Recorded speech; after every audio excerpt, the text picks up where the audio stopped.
डाळिंब बागायतदार मित्रांनो, डाळिंब बागेतील तेलकट डाग किंवा तेल्या किंवा बॅक्टेरियल ब्लाइट याचे जे जीवाणू आहेत, हे जीवाणू मातीमध्ये जास्तीत जास्त 20 ते 30 दिवसापर्यंत जिवंत राहू शकतात. परंतु या तेलकट डाग रोगग्रस्त फांद्या असतील किंवा फळे असतील, ही जर जमिनीवरती पडलेली असतील तर हे रोगग्रस्त फांद्या किंवा फळे यामध्ये जो तेलकट डागाचा जीवाणू आहे हा जवळजवळ 240 दिवसापर्यंत सुप्त अवस्थेमध्ये राहतो.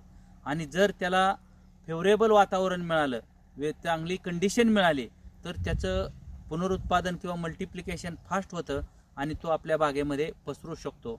तर त्याच्यामुळं प्रादुर्भावग्रस्त फळे असतील, फांद्या असतील, ह्या आपल्या बागेमध्ये न राहता किंवा त्या बागेमधून बाहेर काढून टाकून त्याचं नायनाट करावा, जेणेकरून आपलं तेलकट डाग व्यवस्थापन हे चांगल्या पद्धतीनं होईल. धन्यवाद.